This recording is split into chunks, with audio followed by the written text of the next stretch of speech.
Good evening and welcome to each and every one of you. Welcome to tonight's episode of Your Manchester with me, Ms. Belinda Scandal. We have an amazing show lined up for you. Joining me in studio tonight are artists of the highest calibre in each of their fields, each with something very exciting to bring you. This is Your Manchester and we want you to tell us your story. Do you have an event coming up or a story that you're trying to get told to the masses? Well then don't hesitate to get in touch with us via our socials or indeed via contact us at yourmcr.com. We've got an amazing show lined up for you. Here is what's on tonight's show. Heads up to the underrepresented. Liam Heeley is bringing his magazine back, everybody. Yes, and also Smart Barnett shows off some of his fantastic works. All this, plus Hayley shines a spotlight on some of the best films and TV of this week. Now, the last week's show was hosted by our Ollie Mortimer, and it may have looked like it went according to plan, but did it really? It's Wednesday, and that only means one thing. You're watching yet another episode of Your Manchester. That's right, I'm your host this day. I can't mess about, can I? I wouldn't mess about anyway. To the 31st of March, and Reece joins me now. Nah. Keep it rolling on the river. I do look small right now. Well, thank you, Reece. Join me, Ollie, tonight for and next year. And Reece joins me now. What are you laughing at me for? For now, though, that's all from me. I'm Ollie Mortimer with another episode of Your Manchester. Indeed, Your Manchester. You see, it happens to everybody, Flowers. It happens to everybody. Now then, let's not hesitate and let's get straight on with meeting our guests on the sofa tonight. Is Liam Heeley and Smart Barnett, everybody. Now, Liam Heeley is following on for his first edition of his magazine. That was called the Manny edition, and he's continuing to shine a spotlight on people who he believes are underrepresented within Manchester. He's bringing some colour to the North, Flowers. Yes, he's taken 15 drag queens and given them the opportunity to express themselves as part of a collective which will be known as the Queen's Project, and it's going to be launching very, very soon over at the Afflex Palace. Welcome, Liam. Today, talking all about art and photography and the way you guys come about composing these beautiful images that are on demonstration for everybody here in Manchester. It's very, very exciting. First of all, let's have a look at this gorgeous, beautiful book. Now, this is your first incarnation of what you did. This came out last year, did it? Came out July 1st. And what was in this then? This is the Manet edition. These are 30 of the most renowned creatives in Manchester, I would say. There's a lot of like producers, designers, music artists, shop owners, like publication writers and stuff as well. So you've got anyone you can kind of think of who are very like active in Manchester and being creative. And in this day of social media, why did you decide to do it in print form rather than just, perhaps putting it on? I think the thing is now it's easy for photographers to kind of just shoot for Instagram, and I feel like with the amount of effort I put into these projects, I don't want it just to be like a forgotten Instagram post. So that's why I kind of do the event with it and give that real life aspect to it as well, which is that added kind of work. But absolutely. And this time round, you're bringing to us for your new exhibition, you're bringing some amount of drag queens, I do believe. 15 drag queens from the north. 15 drag queens. How on earth do you take Manchester's wide scene of drag queens and pick just 15? Well, I think it's always a process. So you always put together an ideal list and then you kind of shoot your shot for the highest.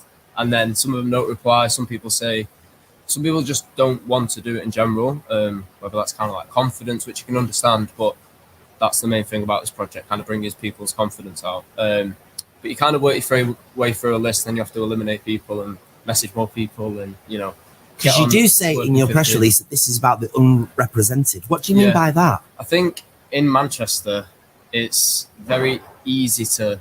I think people see Queens just for like working. They work shifts, like long shifts, and they're always in colour. Any time of the year, they're always putting a smile on people's face. And I just personally don't think there's been much to, group a lot of people together in a creative way and throw something that's great for celebration. Like, and especially somewhere like Athletes, it's like a perfect venue to be able to do it. So, yeah, because you mentioned Athletes, we should say this is where you're going to be exhibiting your work, as well as the magazine. Tell us through where everything's going to be and where we can find things. So on the 1st of February, there's going to be a launch event at Athletes Palace, and there's going to be 4 queens performing.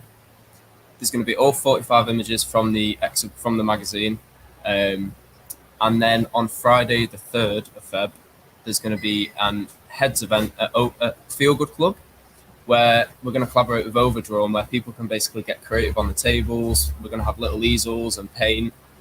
We've got Chastity Stone and Taylor Sparks doing a live Get Ready with me as well. So people can talk and draw the queens as they get ready and answer any questions with all 45 images again. Wow. And then on the 6th of February, all 45 images will be in Athletes on the Tib Street Stairs entrance for 30 days. And this is self-funded, isn't it? It is. That project was self-funded. This one's self-funded. But to be honest, it goes so much further than like the money for me. Just putting a smile on people's faces, and having the opportunity to have a platform where I can just output my creativity. Well, you say that, and we bring in Now Smart on this because we're looking at your images on our screen all throughout today. And where do these images come from? What are these images, and what's your inspiration behind them? When I first started making these images and embroideries, it was very much using images from, I guess, pornography, especially gay pornography, and kind of transforming those. And it's quite stereotypical images.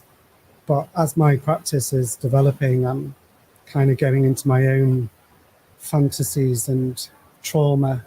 And so the images are becoming more surreal, more dreamy. So you say trauma. What do you mean by that then? Well, I guess things like as long ago as just being bullied at school and growing up a queer guy in a small northern town in the 80s, sexual abuse as a child, also being raped as an adult, things like that, and just anger that I've got in me that a lot of us in the queer community have. So as I'm getting braver, I'm exploring those things, but it's quite tough. So how do you transfer them feelings over into your artwork then? I close my eyes, I go to another world, and I just kind of fly around, and the images come and go, and I guess it's just looking at the feelings, expressing them, transmuting them into. It's quite empowering to take those feelings and those memories and turn them into something beautiful. And then I feel on top of it rather than underneath it, and it might make me some money. And there is, well, of course, there is always that. But I mean, you take these images and you put them into textiles as well. Yeah, predominantly textile artists. Why textiles? My mum was a big cross stitcher when I was growing up. I think that's where it came from. Always crocheting, embroidering, knitting. And as I grew up, I started doing it, helping, being shown. I was always creative. I was always more of a drawer and a painter. But when I went to uni, I decided to specialise in textiles. I did a degree in embroidery, which was 3 years of stitching, so it was pretty full on. So you chose textiles. Why did you choose photography? Well, I was in college and I was doing graphic design, so I was always doing something creative. And then it actually started back when I was 17. I saw people like making money from being like a blogger. So like when the whole like fashion influencer thing was just starting. So I just started taking outfit pictures, and that kind of led to me getting a camera, taking the pictures on that. And then because I had a camera, I was utilising it. And then I quit my job, quit college, and just, I think from young, I found like a little bit of income from photography. So that kind of kept me going.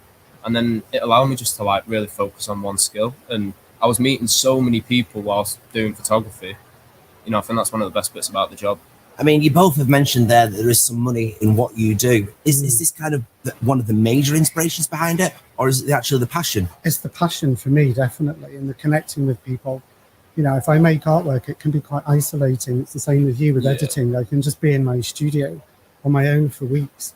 So then to have things up on the wall, like in my current show, and then to talk about it, and the people that come in and the feelings and emotions that my work evokes in them, and then the stories that come from them, it's so rewarding and really important to create those safe queer spaces which are creative and warm and loving.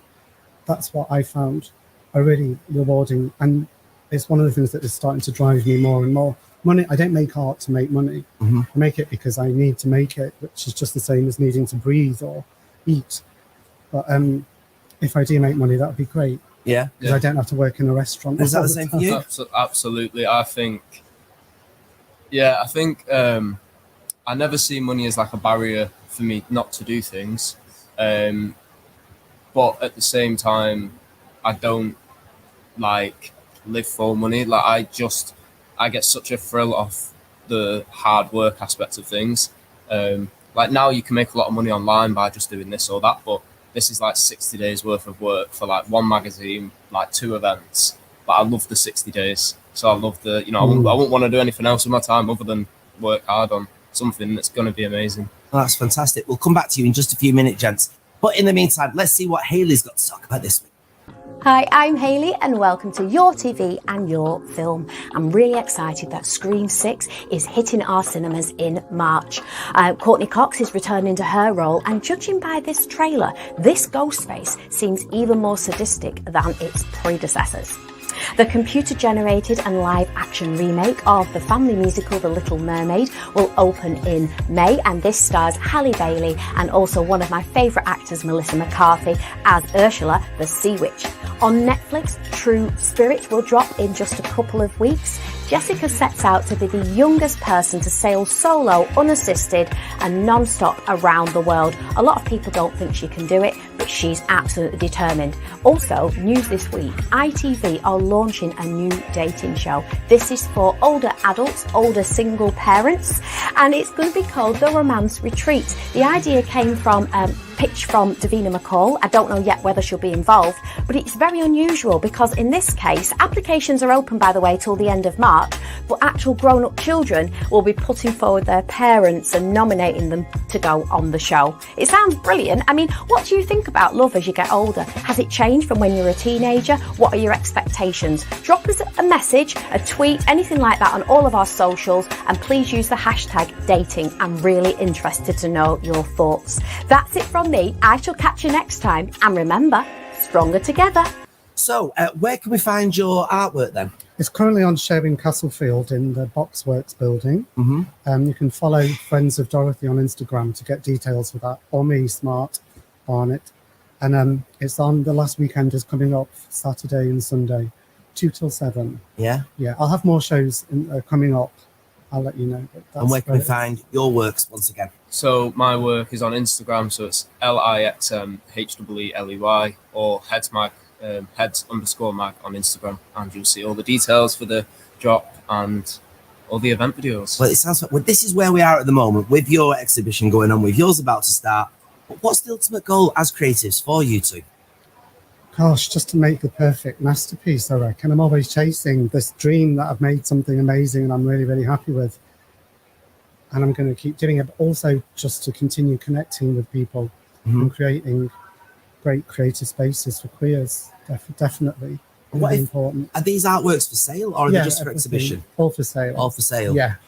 And roughly what price would we be looking at? For these ones are around 500 or 600 each. Right. Yeah, they're quite big. It's really difficult to see in digital, but yeah, big. I actually sold that one already. This one? Yeah, I sold it last week. Put a sold sign on that. It's gone. But yeah, a variety. It depends very much on the time it took.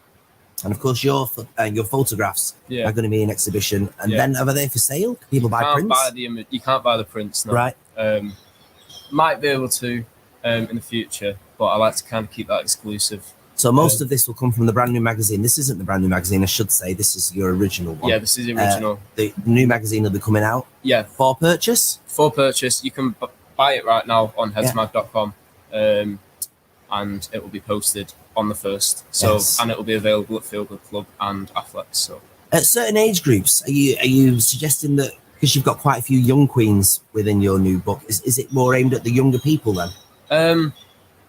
I think the best thing about these magazines is I can really tailor the product to who I want it to target. So if I did want to reach a certain audience, I could shoot a collective of people what that audience look up to. Yeah. But I mean, I think both of these projects are like just projects for Manchester, because I feel like there is so much that hasn't been done here compared to London and other parts of the world. So I just happy to be the person to be able to do something like this. And have you got anything else in the pipeline, either of you? Anything what would you like to do with your art? I mean, as an artist, I would suggest that, you create something, then it's there for people to see, you might sell it. And then does your brain start ticking with what you can do next? Yes, it does. I think at the moment, having a show on, it's quite consuming. So I'm not able to create anything at the moment because I'm busy promoting that and just planning for it. And after this, I'll have a couple of weeks off and just start drawing. I've got ideas. I write them down all the time, sketching, so I can get on with things. But what's next? I've got a couple of shows coming up in London, but I want to do more in Manchester. There's just not very many independent galleries that are willing to support or exhibit quite subversive art. You've got the big galleries and then the little ones in Castlefield. So that's been a challenge for you then, finding someone to exhibit. I found it a challenge, yeah. Why do you think people aren't buying into this kind of art? I mean, you go back to the Renaissance period, it was all naked ladies and things like that. Why are they being funny about this, do you think? Maybe. I mean, it's quite interesting that my work objectifies the male form. We're very used to the female form being objectified in art from the Renaissance period and the pre-Raphaelites. But my work objectifies the male form in my own form at the moment. And it just shocks people, I guess. But that's a good thing, isn't it? Is that your intention, to shock? Definitely, yeah. Not shock, but to get people thinking or get a reaction. It's just provocative. It should be, I think. Art should be. It should make people ask questions. I think that's all what art is about. Speaking of that, what's next for you then? Where you go with this? You've done this beautiful magazine here. You've got the new one coming out. Yeah. You surely have got something else lined up. I do monthly photography events as well. So I bring photographers and models together. We've got some really cool events lined up, taking over some venues. But I've got a couple editions lined up as well, which I can't talk about at all because it is just at the Photoshop point making stage right now in conversations. But it's going to be a really exciting year if things go the way I want them to go. Well, thank you so much to both of you for that today. Absolutely brilliant, fantastic. Something new coming to your Manchester. There's a buzz in the air, everybody. Manchester is full of bees, bumblebees, honeybees, statues of bees, pictures of bees, paintings. And me, Busby. You may have noticed a big buzz around your Manchester, and now we can tell you why. Joining the Your Manchester family is Busby, a young upstart in the world of show business. From not-so-bumble beginnings, Buzz fell on hard times. Being the son of a queen, well, I had sky-high expectations, but when I found out my job was just to feed her honey so she could get all fat and sassy, well, I had to go out and find myself and pursue a career in show business. While exploring the jungle of red brick and limestone known as Manchester. Well, I got caught in an heavy rainstorm. I thought that was it, the end of me buzzy little life. But then I was rescued by the queen of show business herself, Miss Belinda Scandal. She spoon-fed me sugar water and this little blue pill, and well, look at me now, I'm nice and big. Now I was starting to feel better. We got talking. I was taught microphone technique, how to handle a crowd, and how to dress in the finest sequins. And now there is no queen I would rather serve, and she feeds me honey. Busby, coming to your Manchester soon. So there we are. Our Busby is fully going to be going around town. So if you do see him, say buzzing mate. That's all we want you to say. Hashtag buzzing mate if you do see our Busby around Manchester. That's it for this week's show. Make sure you check us out on Sunday's show where we'll be talking Rocky Horror. Yes, indeed. We're speaking to the actor behind the touring company's version of Brad Major. Yes, Richard Meek will be joining us. If that's not enough, we've got a special story from a very, very special gentleman. All that and more only on Your Manchester!